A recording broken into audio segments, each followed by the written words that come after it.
그래서 마태복음 13장 13절부터 16절까지 보고 넘어갈게요. 마태복음 13장 13절부터 시작해가지고 14절까지 읽어볼게요. 14절 나눠 15절. 지난주에 비유 설명은 다 했는데 비유 중간에 이사야서가 잠시 인용되었습니다. 한번 읽어보도록 하죠.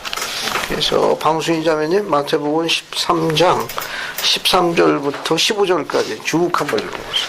그러므로 내가 저희에게 비유로 말하기는 저희가 보아도 보지 못하며 들어도 듣지 못하며 깨닫지 못함이니라. 이사야의 예언이 저희에게 이루었으니 일렀으되 너희가 듣기는 들어도 깨닫지 못할 것이요 보기는 보아도 알지 못하리라. 이 백성들의 마음이 완악하여져서 그 귀는 듣기에 둔하고 눈은 감았으니 이는 눈으로 보고 귀로 듣고 마음으로 깨달아 돌이켜 내게 고침을 받을까 두려워함이라. 감사합니다. 이게 24절 보게 되면 이사야의 예언이 너에게 이루었으니 이사야의 예언을 일렀으되 그 옆에다가 이사야서 6장 9절 10절이라고 하나 쓰십시오. 이사야서에서 인용되었습니다. 13, 14절 인용된 게 이사야서 6장 9절 10절이 인용되었습니다. 함께 보죠. 이사야서 한번 봅시다. 이사야서 6장 9절 10절 한번 보죠. 같은 내용입니다. 그래도 한번 읽어보죠. 강병 자매 한번 읽어보세요. 이사야서 6장 9절 10절. 여호와께서 이르시되 가서 이 백성에게 이르기를 너희가 듣기는 들어도 깨닫지 못할 것이요 보기는 보아도 알지 못하리라 하여 이 백성의 마음을 둔하게 하며 그들의 귀가 막히고 그들의 눈이 감기게 하라. 염려하건대 그들이 눈으로 보고 귀로 듣고 마음으로 깨닫고 다시 돌아와 고침을 받을까 하노라 하시기로. 감사합니다. 여러분 그 옆에다가 몰문경에도 이사야서가 인용된 게 있습니다. 차이점은 네벤의 노세판에서 번역된 거예요. 이제 몰문경이 더 정확하죠. 요거는 또 이사야서 6장 9절부터 10절 인용되는데 몰문경에도 있습니다. 이파이전서 16장 9절 10절과 비교해 볼게요. 몰문경도 이사야서가 기록되어 있는데 먼저 라반의 노세판에서 인용됩니다. 자, 니파이전서로 갑시다. 니파이전서 16장 9절 10절 한번 볼게요.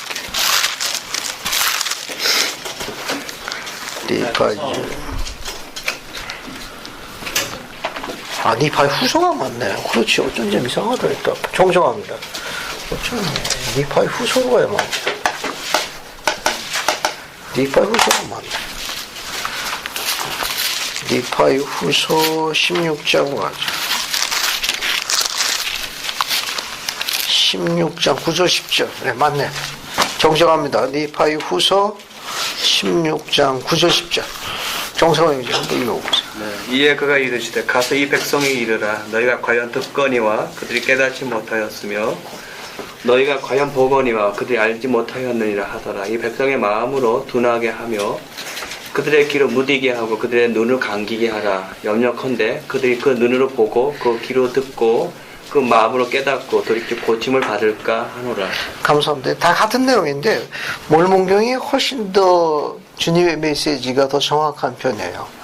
원래 이 주님의 메시지가 백성들에게 손자를 통해 전해질 경우에는 백성들이 고침을 받는 거예요. 회개에서 되돌아오는 게 맞는 건데 그런 기본 맥락에서 보게 되면 약간 혼란스러운 거예요. 왜냐하면은 그 10절에 오히려 이 백성들의 마음으로 둔하게 하며 그들의 귀로 무디게 하고 그들의 눈으로 감기게 해라. 염려컨대 그들이 그 눈으로 보고 그 귀로 듣고 그 마음으로 깨닫고 돌이켜 고침을 받을게 한다. 오히려 그렇게 돼야 맞는데 오히려 이런 고침을 받을 것 들어서 벌밖에 내버려 두라라는 뉘앙스가 굉장히 강하거든요. 그런데 이 비유에도 이게 인용이 된 겁니다. 마태복음 13장도 마찬가지예요. 마태복음 13장 아까 이야기한 13, 14, 15절도 같은 맥락이에요.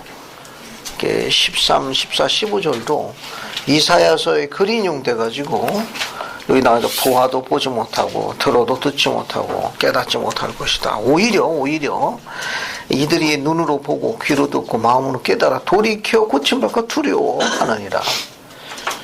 원래 선지자를 통해서 주님의 메시지가 전달될 때에는 사악함, 완악한 마음에서 불신앙에서 돌이켜서 신앙을 행사하도록 돌이키는 것이 맞는데, 정말 이 메시지는 주님의 메시지가 벌 받도록 그들을 그냥 내버려 두라는 그런 의미입니까? 왜 마태복음 13장에 비유를 말씀하신 적에 주님께서는 이사 예언에 응했다고 이야기하신 까닭이 뭐죠? 그러면 우리는 두 가지를 생각해 볼 필요성이 있는데, 그러면 이사야서에서 인용된 이 내용이나 니파에후서에 인용된 이 내용은 어떤 맥락에서 이야기된 겁니까? 그 이사야 선지자가 이야기한 이 선구 내용은 어떤 맥락에서 인용된 거예요? 니파에후서는 좀 더 그 뜻을 정확하게 묘사한 건데, 주님은 그 내용을 비유에다가 직접 인용하셨습니다. 비유를 가르치셨을 적에. 비유를 가르치셨을 적에 왜 이사야의 저 예언을 인용했는지, 그러면 이사야는 그 예언한 이 메시지가 주님의 어떤 메시지였는지, 정말 그들이 고침을 받아 돌아올 것을 두려워하는 그 메시지였는지, 만약 아니라면 어떤 내용을 담고 있는 건지 옆에 있는 반론하고 잠시 한번 의견 한번 좀 나눠보세요. 이게 무슨 뜻입니까? 도움이 되실 건 지난주 유인물을 참조하시면 돼요. 지난주에 나눠준 유인물이 있습니다. 그 유인물에 한번 참조해서 한번 의견 한번 나눠보십시오.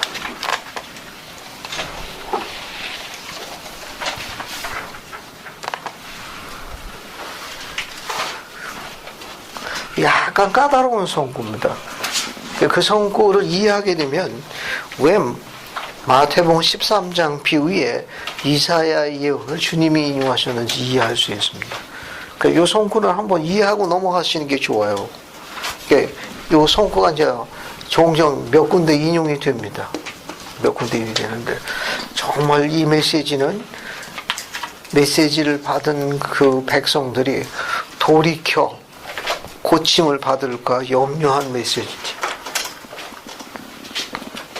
지난주 유인물에 잠시 설명을 적어놨습니다. 여러분 이거 찾기가 쉽지 않아가지고 잠시 지난주 유인물에다가 적어놨어요.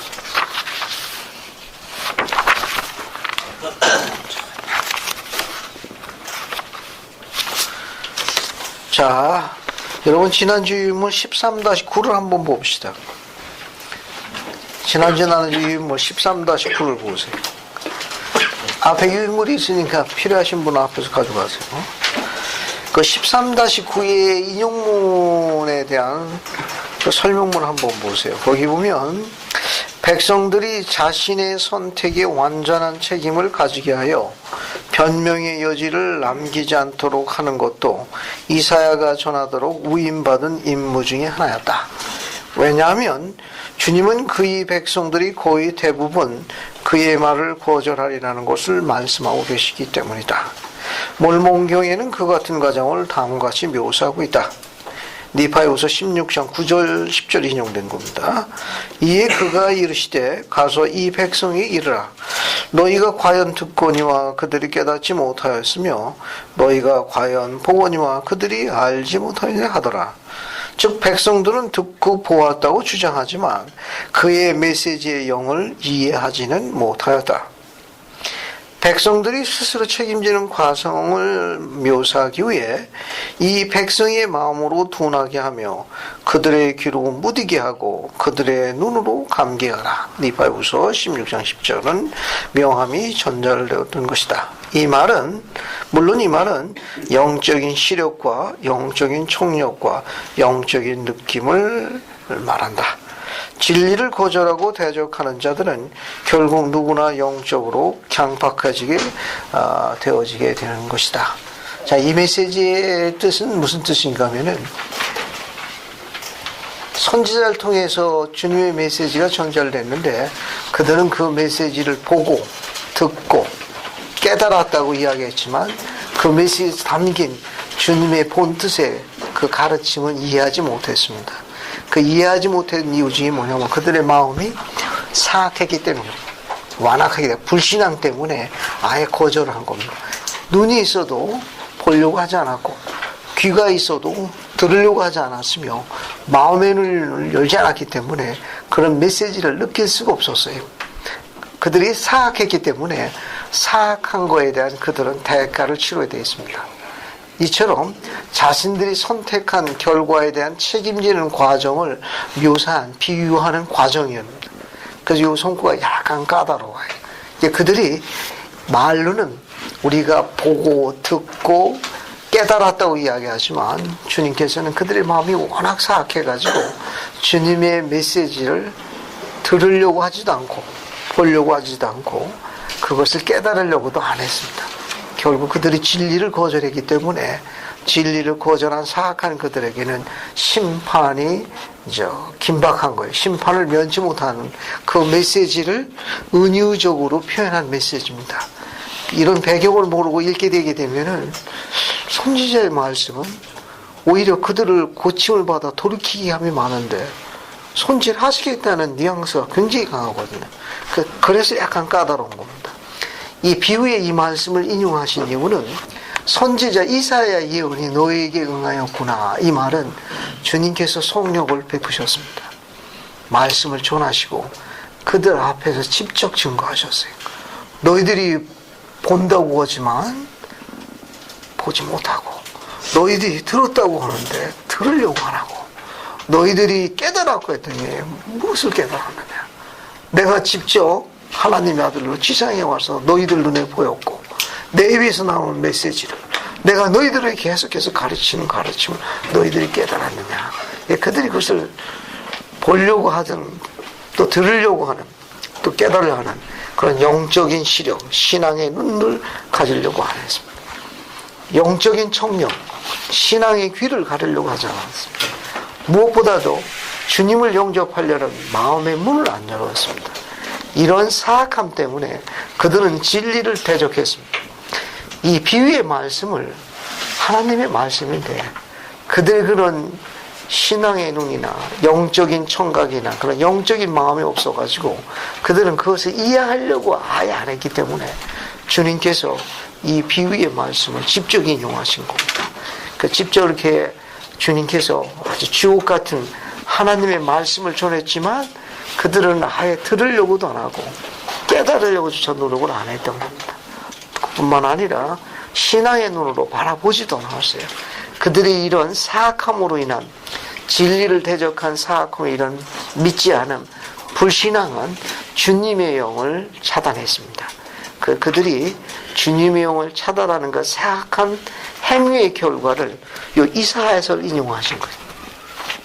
성구가 약간 까다롭기 때문에 그런 배경을 이해하지 못하면 왜 마태복음 13장의 비유를 이야기했는데 왜 이 성구를 인용하셨을까? 그래서 주님께서는 귀 있는 자 들으라 라고 하셨던 겁니다.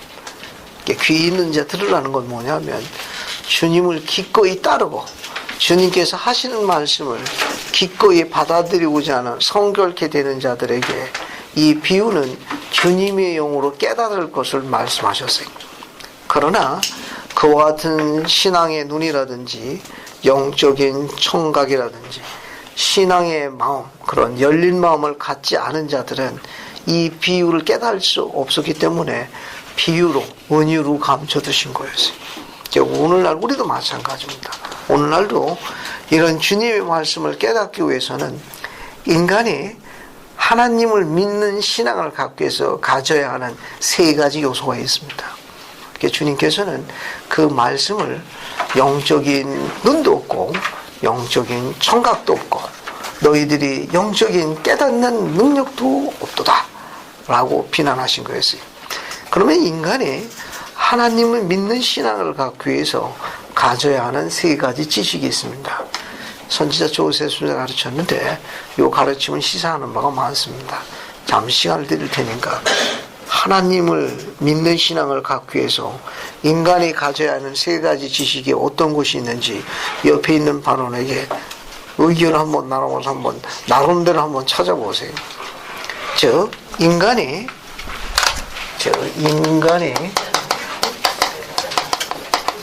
하나님을 믿는 신앙을 갖기 위해서 가져야 하는 세 가지 지식이 있습니다. 선지자 조셉 스미스에 의해 가지고 알려진 겁니다. 그러니까 옆에 있는 반원하고 한번 의견을 좀 나눠보세요. 한번 의견을 한번 나눠보십시오. 이 세 가지 지식을 가지고 있어야만 신앙을 행사할 수 있습니다. 신앙을 행사할 수 있어요. 인간이 하나님을 믿는 신앙을 가져야 하는 세 가지 지식이 있었는데 이게 없어가지고 꾸지람을 받은 겁니다. 그래서 이사야서가 인용된 거예요.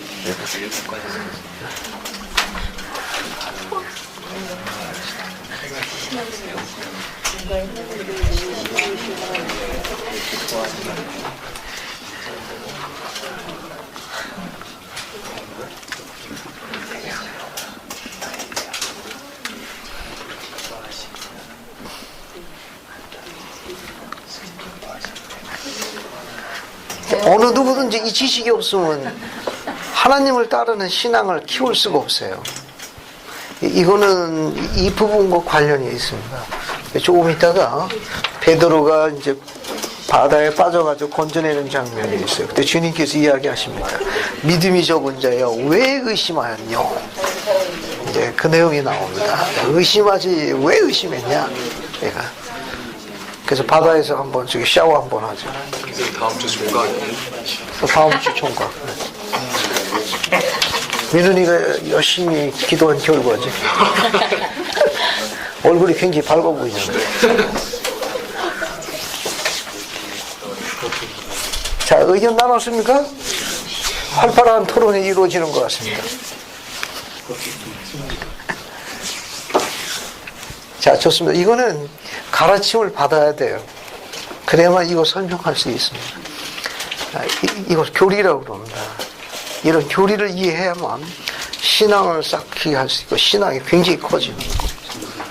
혹시 설명을 도울 수 있는 분이 있습니까? 인간이 하나님을 믿는 신앙을 소유하기 위해서 가져야 하는 세 가지 지식. 지나친 겸손은 건강에 해롭습니다. 자, 우리가 신앙을 갖기 위해서 어떤 지식을 가져야 되죠? 특히 하나님을 믿는 신앙. 좀 안으로 들어가게 되면 그리스도를 중심으로 하는 신앙이, 우리의 구원은 그리스도에 있습니다. 그리스도를 중심으로 하는 그 신앙을 키우기 위해서 이 세 가지 지식을 갖고 있어야 돼요. 자, 이 설명을 도울 수 있는 자원자를 찾습니다. 예수가 그리스도이심을 믿는 신앙. 예수가 그리스도를 믿는 신앙. 감사합니다. 또 중요한 건 뭐냐 하면은 조셉 스님이 가르친 것이 있어요.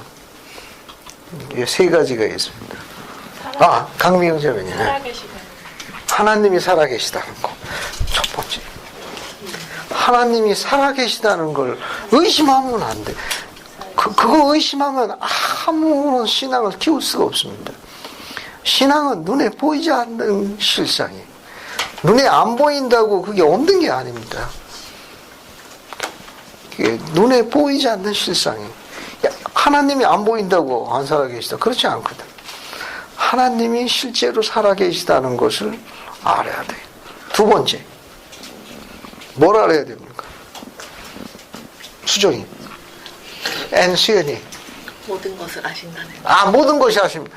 이것을 우리가 다른 용어로 뭐라고 그러죠? 전지. 하나님이 모든 걸 다 아신다. 전지. 이것을 다른 용어로 뭐라고 합니까? 하나님의 속성이라고 하는 거예요. 하나님의 살아계시다는 의심하지 말고 하나님의 속성, 하나님은 어떠신 분인가, 그분의 성품, 하나님의 성품이나 속성에 관한 정확한 개념을 갖고 있어야 합니다. 그분은 어떤 분인지, 하나님의 성품, 속성에 관해서 잘 이해해야 돼요. 그 다음에 이것이 없으면 신앙을 행사하기가 거의 불가능해. 이것 때문에 희생이 가능한 거예요. 이것 때문에 희생이 가능하고, 이것 때문에 희생함으로 인해 가지고 그 순종이 그가 신앙을 가지고 있다는 증거로 자기를 증명하게 돼요. 이 지식이 없으면 순종할 수 없고 희생할 수 없습니다. 문장이 약간 긴데 혹시 정리할 수 있습니까? 정상호 형제. 여기 있는데요. 그럼 한번 읽어. 자신이 택한 인생 항로가 하나님께서 기뻐하신 삶이면 이제 본인이 실제라는 그런 지식이에요. 자, 이제 칠판에다가 한번 정리 한번 해볼게요. 그리고 숙지하십시오. 그러면 신앙생활로 나면 처음에는 흥분과 익사이팅이 있습니다. 참 재미있고 다 감사해요. 어느 정도 시간이 흐르게 되면 슬슬 이제 짜증나기 시작하죠. 이 짜증이 좀 어느 정도 좀 이어지게 되면 이제 어떻게 돼? 이제 불끈불끈하기 시작해. 불끈불끈이 이제 어느 정도 더 시간이 되면 이제 화끈거리기 시작하지. 나중에 이제 열받기 시작. 이제 그럴 이제 과정과 그런 걸 겪게 됩니다. 이제 그런 것을 이제 통제하고 제어하고 부드럽게 하기 위해서는 이 세 번째 지식이 아주 중요해요. 첫 번째는 첫 번째 이쪽으로. 첫 번째는 하나님이 살아계시다. 진짜로.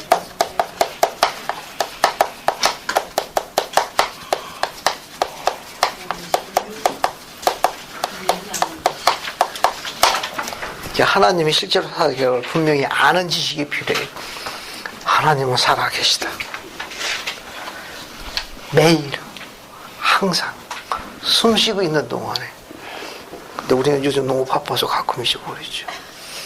너무 바빠가지고 급할 때만. 항상 그분이 살아계시다는 걸 의심하지 마십시오.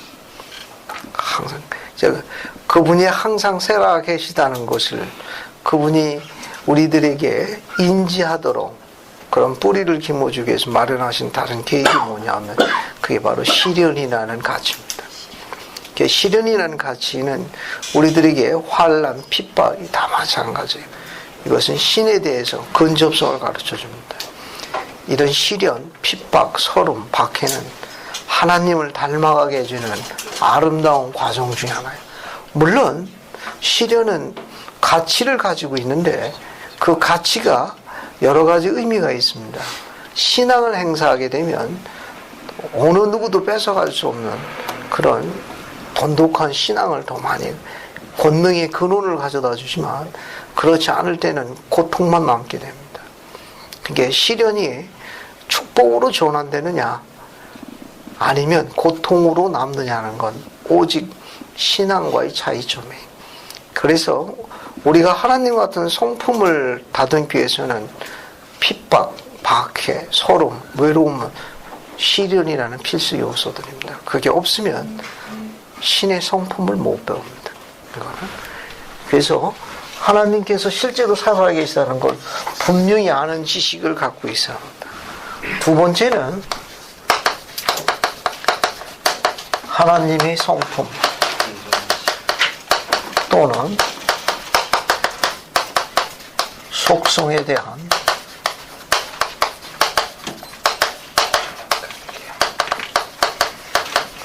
정확한 개념을 갖고 있어야 돼요. 하나님의 성품 또는 속성에 대한 정확한 개념을 지니고 있어야 합니다. 세 번째는 자신의 인생의 행로입니다.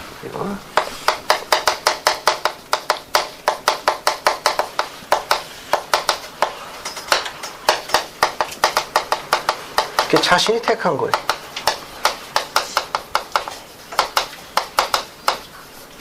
뭐 인생 항로래도 좋고 인생 행로래도 좋고 자기가 가는 게 자기가 택한 그 인생 행로가 하나님께서 기뻐하시는 삶임을. 누가 알아야 깨달아? 자기 자신입니다.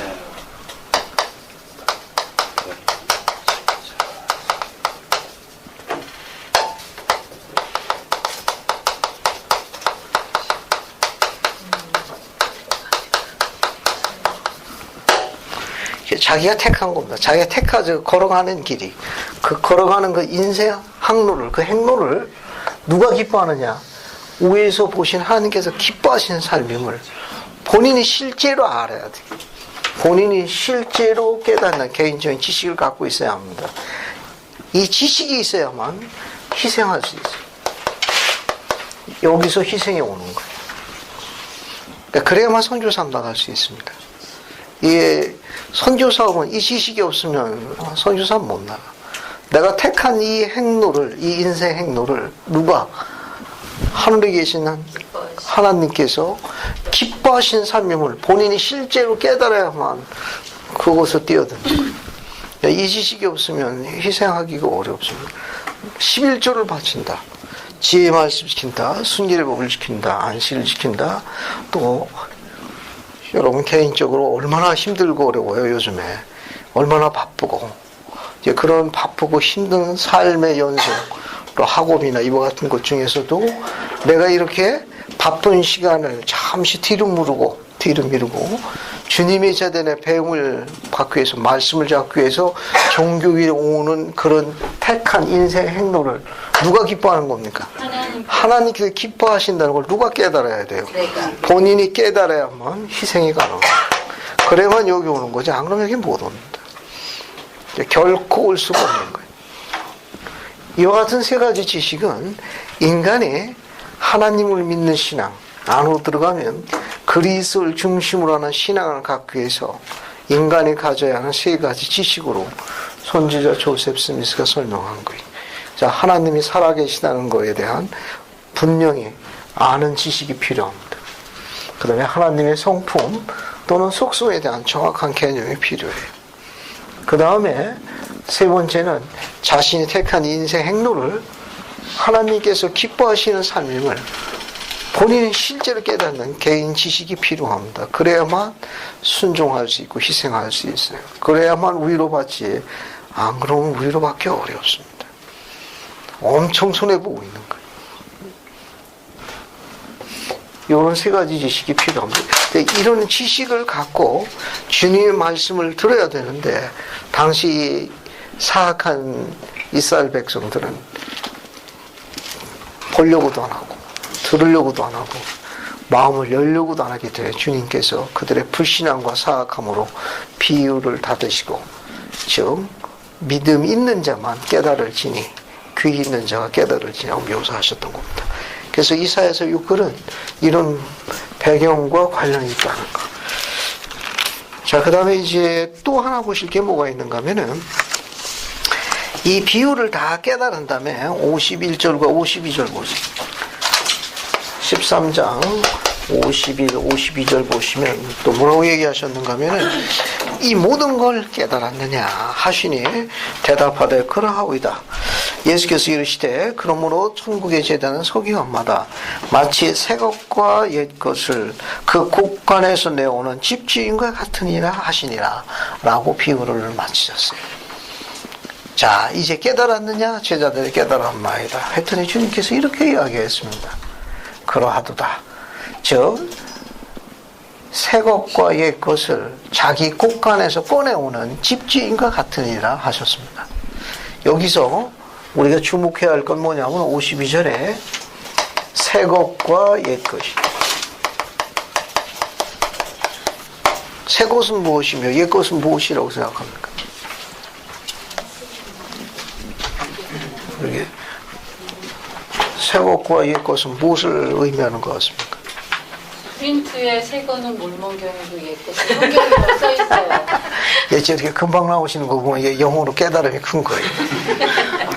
일반적으로는 보통 일반적인 그 학자들의 견해는 새 것과 옛 것 할 적에 새 것은 신약이고 옛 것은 구약이라고 이야기하지만 그러나 선지자 조셉 스미스는 여기서 나와 있는 새 것은 몰몬경을 의미하고 옛 것은 여러분이 이야기한 우리가 갖고 있는 이제 경전의 가르침을 성경을 이야기한다 이렇게 가르치셨습니다. 그래서 선지자 조셉은 새 것은 몰몬경, 옛 것은 신구약을 포함한 성경의 가르침을 의미한다. 그렇게 설명하셨으니까 그렇게 이해하시면 되겠습니다. 조셉의 설명은 그렇게 되어 있다는 것. 그 다음에 이제 53절부터 58절까지 보면은 예수님이 고향에서 환영을 받지 못한다는 기록이 나와 있는데 이것도 아주 재미있는 기록인데 그것도 한번 읽어보겠습니다. 그래서 54절, 55절, 56절, 요 3절을 연수형 자매님 한번 읽어봐요. 그 다음에 이제 연수형 자매는 57, 58절 읽어. 54절부터 고향으로 돌아가서. 고향으로 돌아가사 그들의 회당에서 가르치시니 그들이 놀라 이르되 이 사람의 이 지혜와 이런 능력이 어디서 났느냐 이는 그 목수의 아들이 아니냐 그 어머니는 마리아 그 형제들은 야고보 요셉 시몬 유다라 하지 않느냐 그 누이들은 다 우리와 함께 있지 아니하냐 그런즉 이 사람의 이 모든 것이 어디서 났느냐 하고 예수를 배척한지라 예수께서 그들에게 말씀하시되 선지자가 자기 고향과 자기 집 외에서는 존경을 받지 않음이 없느니라 하시고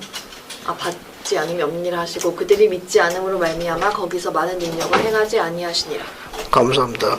거기 보면 55절에 이는 그 목수의 아들이 아니냐 이렇게 나와 있죠. 네. 왜냐하면 54절에 고향으로 돌아가서라고 되어 있어요. 그죠? 네. 원래 태어나신 데는 어디죠? 예수님께서 태어나신 장소 베들레헴이죠. 근데 거기가 고향이라고 안 하고 여기 54절에 고향이라는 데는 예수님의 성장 과정이 주로 이루어졌던 갈릴리 나사렛을 지칭하는 거예요. 그래서 나사렛으로 돌아갔는데 고향 사람들은 하나님의 아들 위대한 그들의 구속주 메시아로 약속된 메시아로 받아들인 겁니까? 아니요. 너무 잘 알아가지고 목수의 아들로만 알려져 있었습니다. 그래서 그 뒤에 보게 되면 그 형제가 야고보, 요셉, 시몬, 유다라 하지 않느냐. 그 너희들은 다 우리와 함께 있지 아니하더냐. 그러면 거기 야고보가 나오죠. 네. 요 야고보는 베드로, 야고보, 요한의 야고보와 동일 인물입니까? 거기는 세베대의 아들이에요. 제1회장단에 베드로, 야고보, 요한 할 때 야고보, 요한은 지난번에 12사도에 관한 기록을 공부할 적에 세베대의 아들들로 이야기했습니다.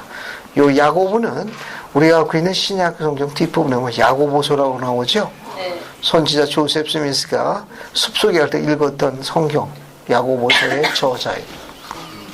그러니까 베드로, 야고보의 야고보, 세베대의 아들 야고보 쓴 게 아니고 예수님의 동생이 기록한 거예요. 정리되십니까? 네. 조금 다른 거예요. 여기 나와 있는 야고보는 야고보서의 저자를 이야기합니다. 예수님의 동생. 생전에 예수님 살아상 전에는 예수님을 안 따랐습니다. 그러나 예수님이 속죄하시고 돌아가시고 부활하신 이후에는 주를 따랐는데 충실한 주님의 종으로 봉사했습니다. 그 야고보서의 앞부분에도 글을 보면은 나 야고보는 주의 동생인지라 글을 안 쓰고 주의 종 나 야고보는 항상 종이라고 겸손히 표현했습니다. 이 형제들은 예수님 살아생전에는 어느 누구도 예수님을 받아들이지 않고 배척했어요. 그러니까 예수님 돌아가시고 난 다음에 모두 다 개심해가지고 초대 교회, 예루살렘 교회의 지도자로 봉사했고 교회를 잘 지켰습니다. 또 우리가 갖고 있는 다른 부분에서 알 수 있는 게 마태복음 12장 한번 봅시다. 거기도 예수님의 가족이 나와요. 마태복음 12장 46절부터 봅시다. 거기 46절부터 50절까지 보세요. 마태복음 12장 46절부터 50절까지 보면 이것도 저 같은 맥락에서 볼 수 있습니다. 한번 읽어볼게요. 이한우 형님 한번 다 읽어봐요. 46절부터 50절까지.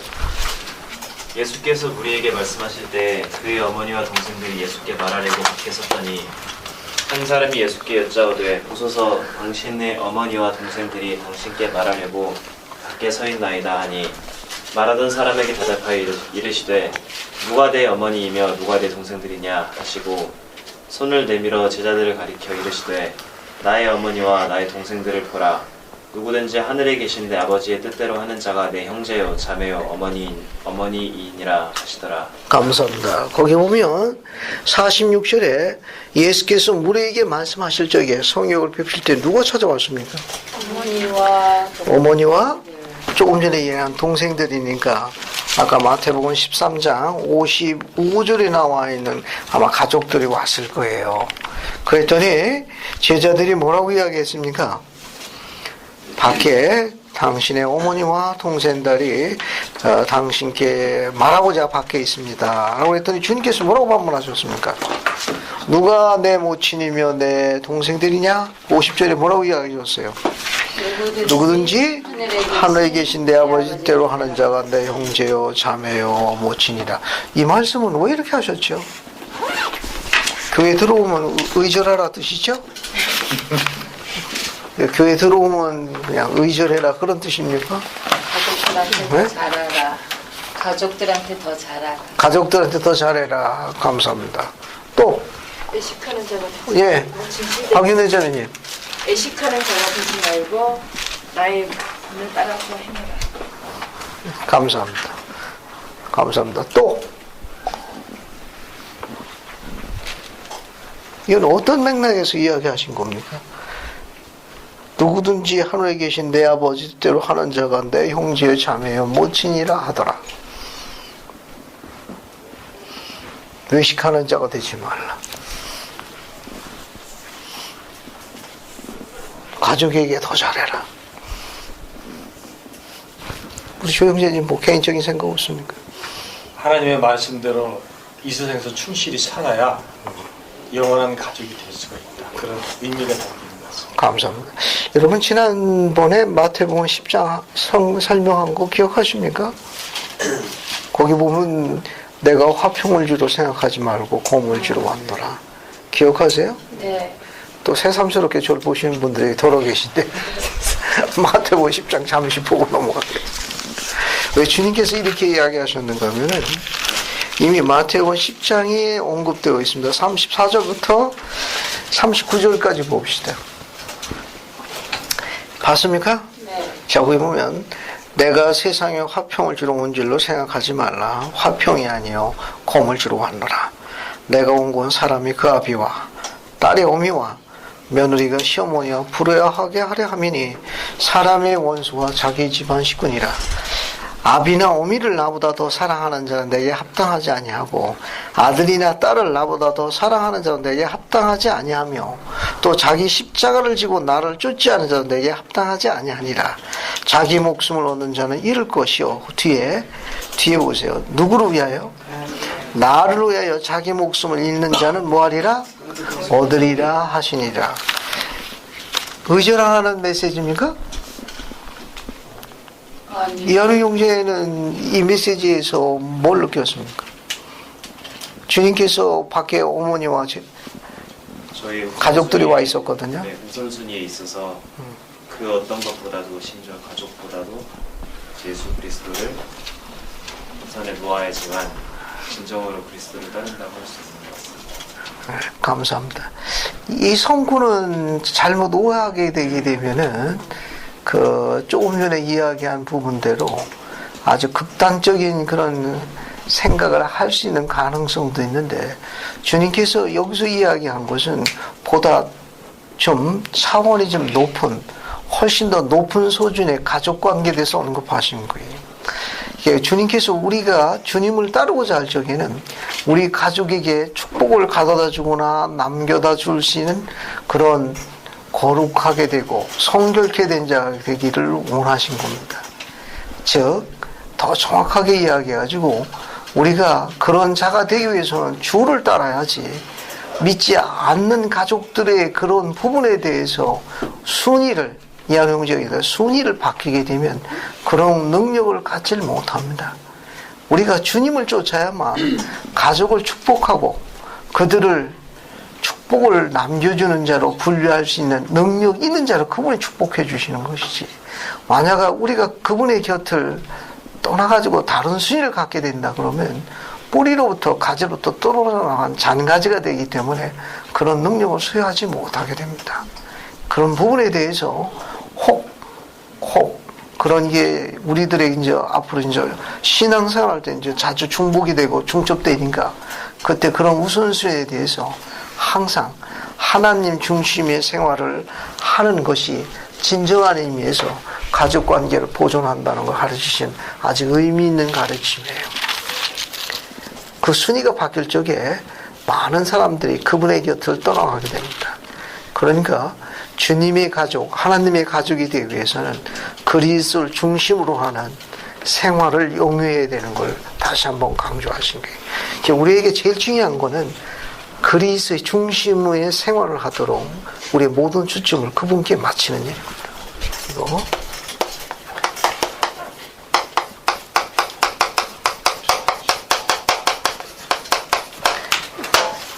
그리스도 중심의 생활을 마치는 거예요. 우리가 또 다른 말을 쓰게 되면은 하나님 중심의 생활을 이야기하는 거예요.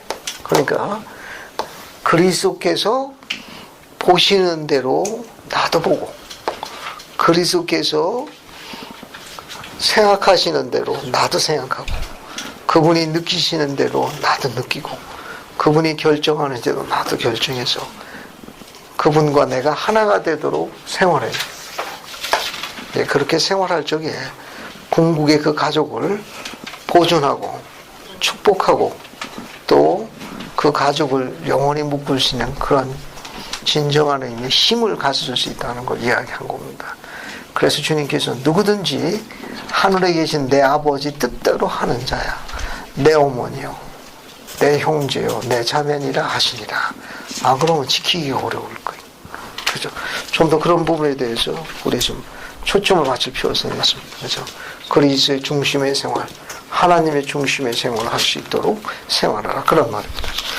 자, 그래서 다시 14장으로 넘어갑니다. 침례 요한의 죽음이 나와 있어요. 여러분 이거 잘 아시는 내용인데, 이건 몇 가지 기본적인 배경만 이해하시면 됩니다. 자, 예수님께서 이제 성역을 베푸시다 보니까 예수님의 소식을 들었던 14장 1절입니다. 분봉왕 헤롯이 당시에 의로운 선지자였던 침례 요한을 죽였습니다. 죽이고 난 다음에 그가 상당히 그 부분에 대해서 심적 고통을 겪었다는 걸 시사하는 거예요. 거기 보면 그때 분봉왕 헤롯이 예수의 소문을 듣고 그 신하에게 이르니 이는 침례 요한이라 저가 죽은 자 가운데 살아났으니 이런 권능으로 그 속에서 운동하는다고 이야기할 이 말은 뭐냐면 헤롯이 침례 요한을 죽이고 난 다음에 심적으로 상당한 압박감을 느꼈다는 걸 시사하는 표현입니다. 그 뒤에 보게 되면 왜 그런 일이 일어나는지 쭉 설명이 나와 있죠. 이것은 헤롯과 결혼한 아내가 있습니다. 거기 3절 보면 헤롯이 그 동생 빌립의 아내 헤롯디아와 결혼하게 되는데 모세율법에 의하게 되면 동생의 아내와 결혼하는 것은 율법에 어긋났습니다. 그것을 침례 요한이 비난했어요. 그래서 헤롯디아가 침례 요한을 미워했습니다. 그 침례 요한을 죽이도록 사주했던 거예요. 뒤에 보게 되면 6절 보게 되면 마침 헤롯의 생일을 당하여 헤롯디아의 딸이 연석에서 춤을 추어 헤롯을 기뻐요. 헤롯디아 딸 이름은 살로메로 알려져 있어요. 살로메로. 그래서 춤을 추고 난 다음에 헤롯에게 선물을 달라고 할 적에 바로 침례 요한의 목을 요구합니다. 그래서 10절 보시게 되면 사람을 보내어 요한을 옥에서 목 베어 그 머리를 소반, 쟁반입니다. 담아다가 가져다 주더라. 그 침례 요한은 그렇게 순교했습니다. 자, 그 다음에 이제 여러분 이제 그런 정도만 보시면 돼요. 이거는 침례 요한이 순교하고 난 다음에 우리가 가지고 있는 회복의 가르침에 의해서 언제 무슨 일로 다시 지상에 나타나셨죠? 아론 신권을 회복하기. 아론 신권을 회복하게 해서 몇 년도에? 1829년 5월 15일 날 침례 요한이 누구에게? 선지자 조셉 스미스와 올리버에 나타나가지고 아론 신권을 회복했습니다. 그때 아론 신권을 회복하러 나타난 침례 요한은 쟁반에다가 목을 담고 나왔죠?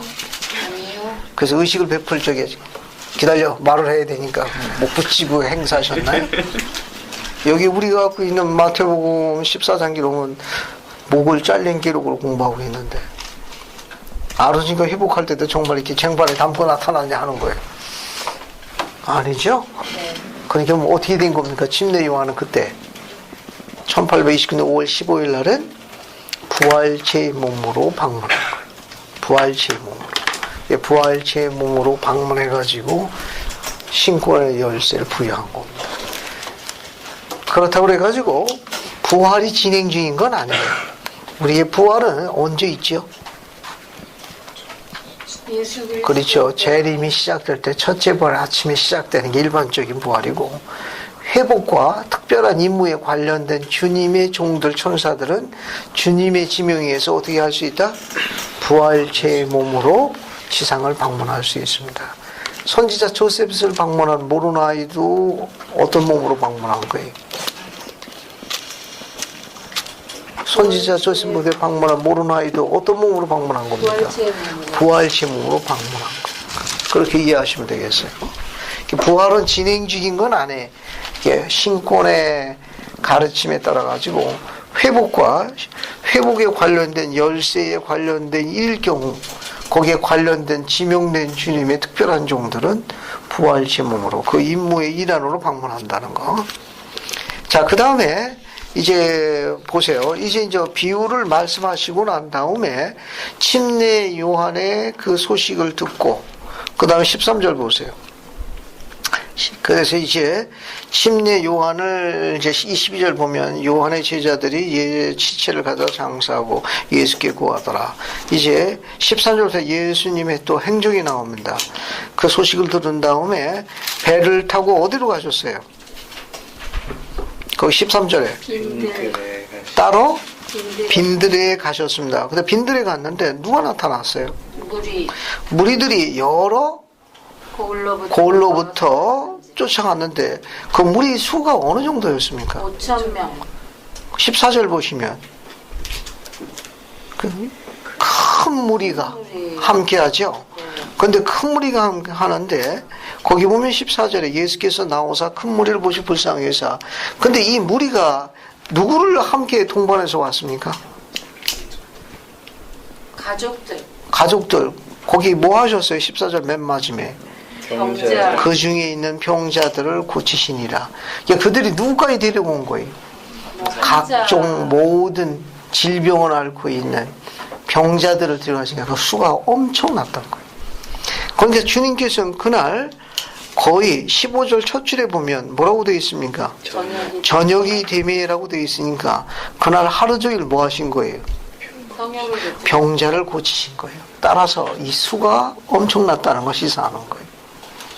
왜냐하면 이 기록에 보게 되면 하루 종일에 하루 종일 저녁이 되매라고 그랬으니까 이 무리가 엄청 많은 데다가 이 무리들이 온갖 질병으로 병고침을 받아야 하는 병자들을 아주 많이 데려온 거예요. 그날 온종일 병고침을 행사하신 거예요. 그랬더니 시간이 거의 하루가 다 간 겁니다. 저녁이 되면 어떻게 됐어요? 제자들이 뭐라고 이야기했습니까? 제자들이 뭐라고 이야기했어요? 이곳은 빈들이요 이미 때도 저물었으니 무리를 보내어 마을에 들어가 먹을 걸 사 먹게 하소서. 그렇게 이야기했죠. 이 말은 뭡니까? 하루가 다 갔으니까 그 무리들이 지금 몸이 어떤 상태예요? 배고파요. 배가 고픈 생긴데 거기 뭐가 있었나요? 먹을 만한 데가? 거기 뭐 편의점이 없었지 않습니까?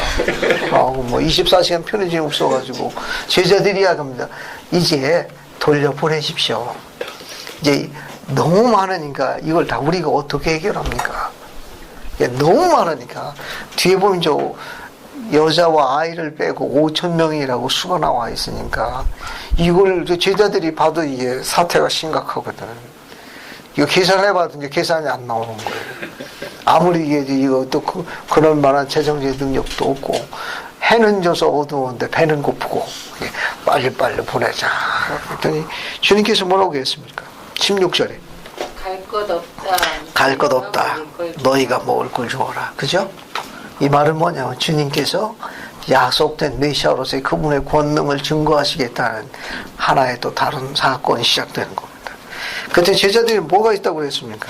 떡 5개. 떡 5개와 물고기 2마리입니다. 거기 보면 떡이 5개가 있고 물고기가 2마리가 있었어요. 그죠? 그 뒤에 보면은 주님께서 뭐라고 이야기하셨습니까? 내게 가져오라고 이야기하셨죠? 그 다음에 19절 보면 그분이 그 능력을 행사하십니다. 약속된 메시아요. 하나님의 아들이며 만물의 창조주로서의 그분이 갖고 있는 권능을 증거하시는 장면이에요. 무리를 향하여 잔디 위에 앉히시고 떡 5개와 물고기 2마리를 가지사 하늘을 우러러 축사하시고 떡을 떼어 제자들에게 주시매 제자들이 무리에게 주더라. 저기는 그림 보시면 돼요. 저기 이제 떡을 주시는 장면입니다.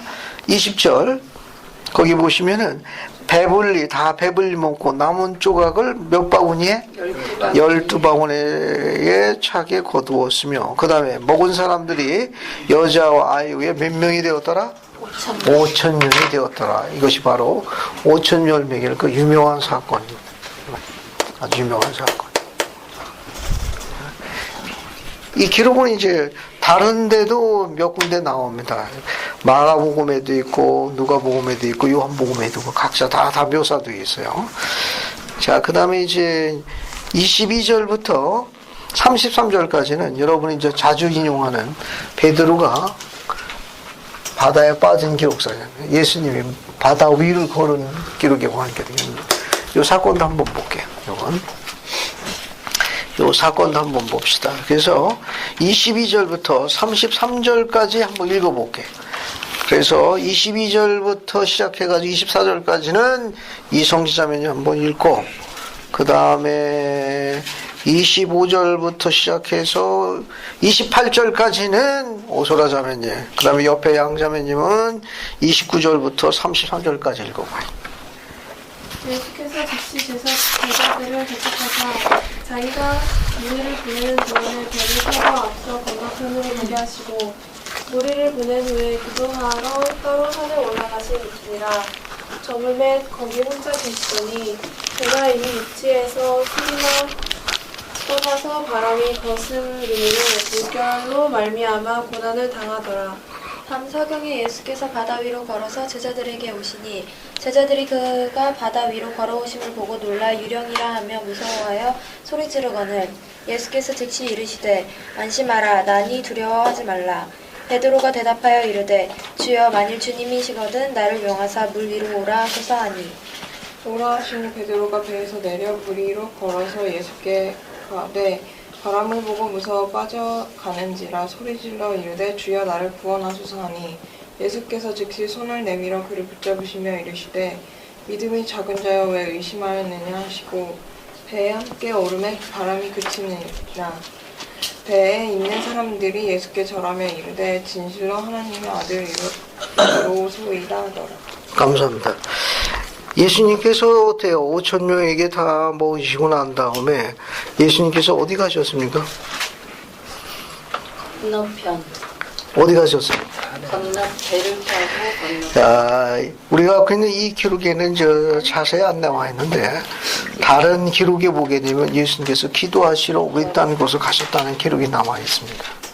그리고 또 이 5,000명에 되는 이 많은 무리들이 그런 능력을 보고 예수님을 왕으로 세우기를 소망하는 무리들이 있었습니다.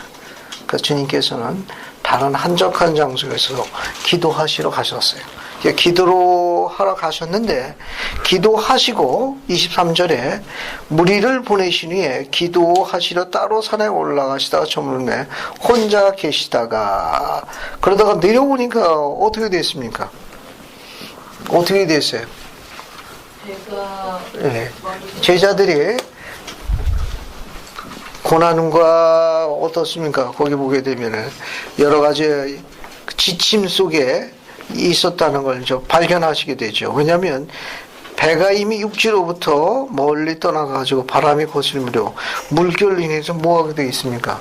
좀 고난을 당하고 있었습니다. 그 시간이 몇 시였는가 하면 밤 4경인데 요 밤 4경은 당시 로마인들은 4등분을 했다고 합니다. 오늘날 시간으로 환산하면 새벽 3시부터 6시 사이로 알려져 있어요. 새벽 3시부터 6시 사이. 됐습니까? 네. 그러니까 이 장면은 뭐냐면 주님께서 이제 기도하시고 오셔서 보니까 이미 바람에 의해 가지고 바다로 들어가 가지고 여기 풍랑이 일고 물결로 인해 가지고 이제 주님의 제자들이 여러 가지 어떤 그런 힘든 상황이었어요. 그 또 지치고 힘들고 또 그런 절망, 낙담 속에 빠져 있을 적에 주님께서 이제 나타나신 겁니다. 그러니까 이 장면은 크게 중요한 게 뭐가 있는가 하면은 주의 제자들이 힘들고 어려울 적에 주님께서 나타나셨다는 것은 이런 중요한 의미를 하나 갖고 있습니다. 주님은 주님의 복음이나 가르침에 열심히 살아가는 사람들에 대한 복리를 염려한다는 걸 염두에 둬야 돼요. 이렇게 우리가 알아야 할 몇 가지 사실이 있는데 이 사실에서 첫 번째는 복음대로 충실히 살아가는 의로운 성도들의 안전과 복리를 염려하십니다.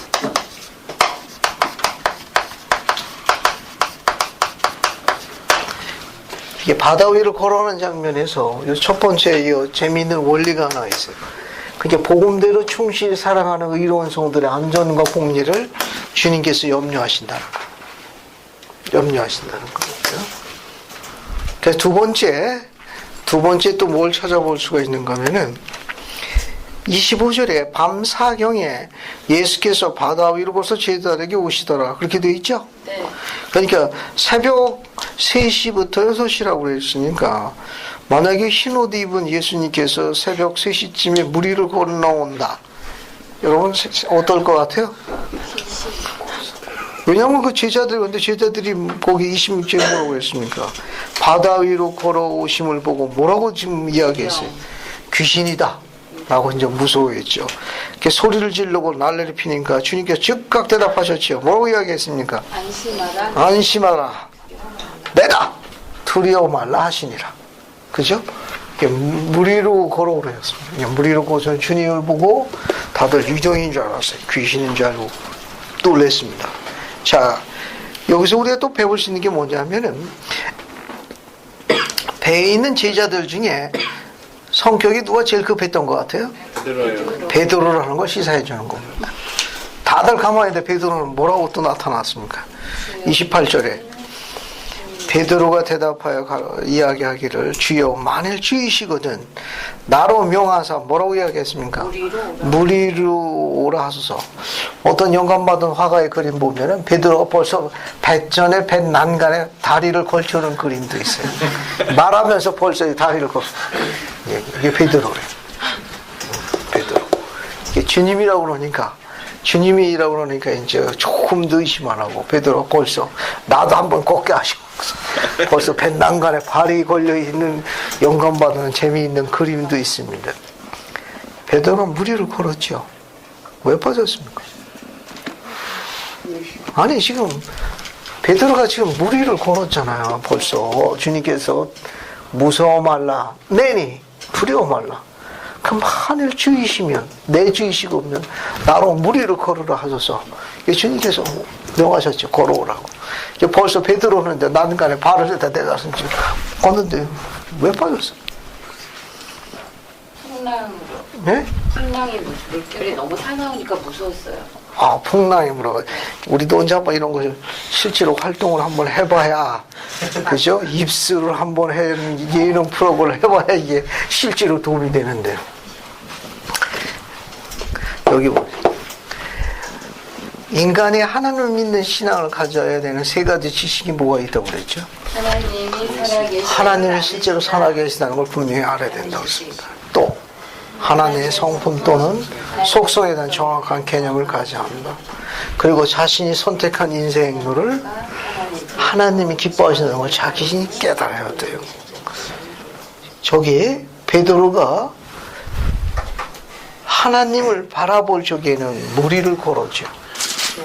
그런데 그가 무리를 걸었을 적에 저기에 파도가 심했습니다. 풍랑이 일어서 배 안에 있는 제자들의 심히 지침과 고통과 많은 어려움을 겪고 있었던 거예요. 또 큰 풍랑이니까 주님을 바라보고 걷던 베드로가 뭘 보던 겁니까?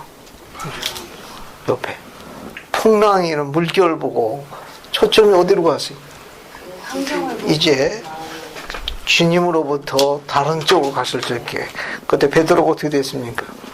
퐁당한 겁니다. 만약에 의심하지 아니하고 계속해서 주님으로부터 초점을 떼지 않았더라면 그는 주님과 함께 걸어서 배전에 올라갔을 거예요. 그런데 풍랑이 일자 그는 초점을 놓쳤습니다. 초점을 놓치는 순간에 그는 바닷속으로 입수를 한 거예요. 입수를 한 거예요. 베드로가 이제 소리를 질렀죠. 그죠? 거기 보시게 되면 29절 오라 하시니 베드로가 배에서 내려 물 위로 걸어서 예수께 가더라. 물 위로 걸어서. 그리스도를 믿는 신앙은 이런 놀라운 권세를 가르쳐 줍니다. 물 위를 걸을 수 있는 능력을 갖게 해줘요. 그리스도에 대해서 초점을 놓치지 않게 되면 저런 능력을 갖습니다. 그런데 30절 보면 바람을 보고 무서워 빠져가는지라 주여 나를 구원하니 예수께서 어떻게 했습니까? 즉시 손을 내밀어 저를 붙잡으면서 뭐라고 이야기하셨습니까? 믿음이 적은 자여 왜 의심하였느냐 하시고 자 그 다음에 어떻게 하셨죠? 그 다음에 어떻게 했습니까? 주님께서 베드로를 손으로 잡고 그 다음에 배전에 어떻게 했어요? 따로 갔습니까? 따라온나 하셨습니까? 손을 잡으시고 배에 함께 오르셨습니다. 배에 함께 오르셨습니다. 따라온나 하고 같이 손을 잡고 거기 함께 오르시더라 라고 되어 있습니다. 그러자 배 안에 있는 제자들이 신앙 고백하는 내용이 뭐죠? 진실로 거기 나와요. 진실로 하나님의 아들이사 하더라. 즉 자신이 선택한 인생 행로를 하나님께서 기뻐하시는 걸 실제로 깨달아야 돼요. 여러분 유인물 오늘 아주 유인물 맨 마지막 장 뒤에 보면은 인용문이 하나 있습니다. 인용문 하나 보세요. 인용문 연구 마빈 J. 애시턴 인용문 한번 보세요. 봤습니까? 네. 우리 가운데 찾았어요? 네. 한번 읽어보세요. 최민희 형제 거 한번 읽어봐요. 우리 가운데 어떤 사람도 비극과 고통을 피할 수는 없을 것입니다. 우리는 아마 서로 다른 반응을 보일 것입니다. 그러나 만일 우리가 나 주가 너와 함께하며 라는 주님의 약속을 기억할 수 있다면 품위와 용기를 가지고 우리의 문제를 직면할 수 있을 것입니다. 우리는 분개하고 비판적이 되거나 좌절한 대신에 기운을 낼 힘을 찾게 될 것입니다. 우리는 분명한 비전과 힘과 권세를 가지고 인생에서 일어나는 불유쾌한 일이나 사태 진전으로 인하여 노여움에 찬 침묵이나 불쾌감을 표현할 때에도 기운차게 인내하고 훌륭한 정신으로 그러한 상황에 대처하는 사람들의 원기왕성한 것을 바라보는 것은 얼마나 큰 기쁨인지 모릅니다. 감사합니다. 마빈 J. 애시턴 이것이 아주 영적인 것 중에 가장 영적인 한 부분이 될 수 있을 거예요.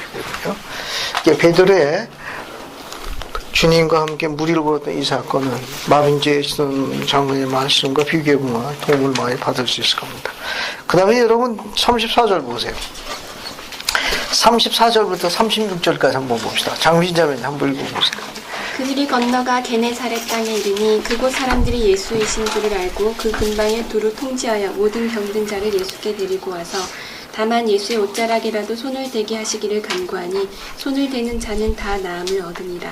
감사합니다. 이제 배전에서 나와서 게네사렛 땅에 이르셨어요. 그랬더니 그곳 사람들이 예수가 오신 줄을 알고 그 근방에 얼마나 많은 사람들이 왔는데, 얼마나 많은 사람이 왔는지 이번에는 어떻습니까? 모든 병든 자들을 다 데리고 온 겁니다. 모든 병들 다 모였어요. 그런데 36절 보면 다만 예수의 옷가에도 손을 대게 하시기를 간구하니 손을 대는 자마다 다 나음을 얻더라.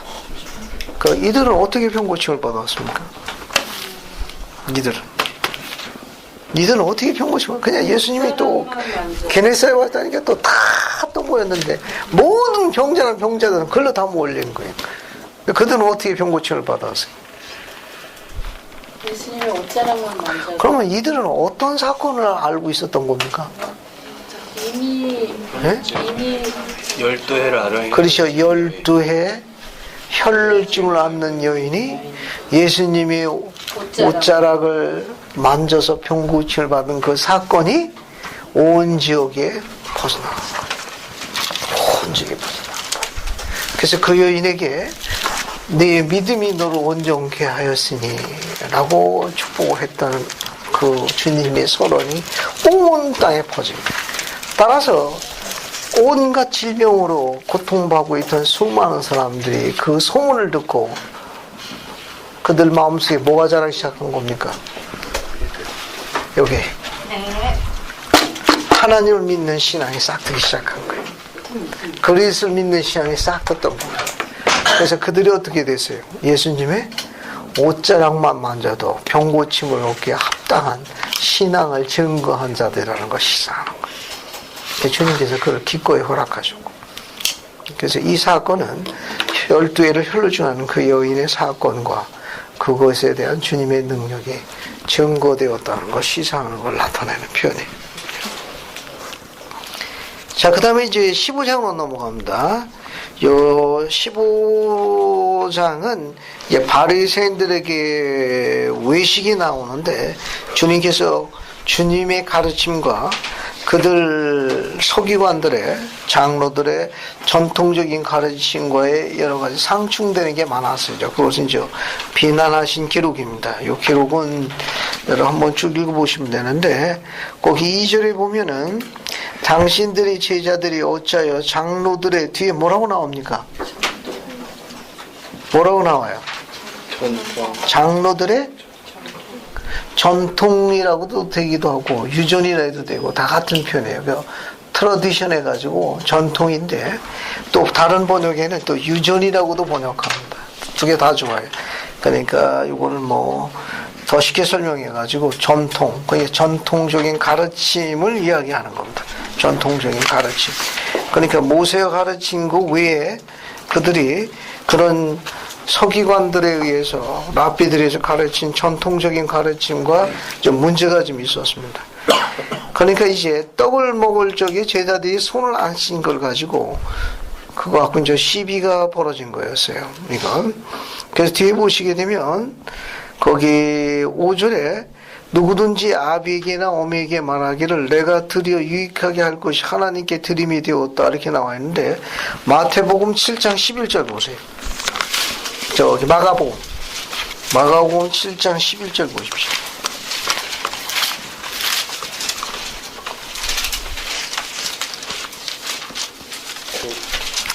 그 마가복음 7장 11절에 그 용어가 하나 나옵니다. 사람이 아비에게나 어미에게 말하기를 내가 드려 유익할 것이 고르반 하나님께 드림이 되었다 하면 그만이요. 이건 장로들이 가르친 그들의 전통적인 가르침인데 이건 모세가 가르쳤던 주님의 가르침과는 상반되는 거였습니다. 부모를 봉양해야 되는데 부모하고 사이가 안 좋은 자녀가 있었어요. 그럴 경우에는 부모를 봉양하는 게 싫어가지고 고르반이라는 가르침을 가진 장로들의 유전 전통적인 가르침에 따라 가지고 하나님께 내가 바쳤다. 이거는 하나님의 재산이다. 이건 하나님께 바친 그분의 것이다. 라고 고르반에서 서약을 맺게 되면 부모를 봉양하지 않아도 되는 것으로 면제해 줬습니다. 그래서 주님께서는 십계명에도 내 부모를 지키라고 가르친 내용을 이들이 왜곡해서 한 그런 가르침에 대해서 비난하신 거였어요. 바로 그렇게 이해하시면 되겠습니다.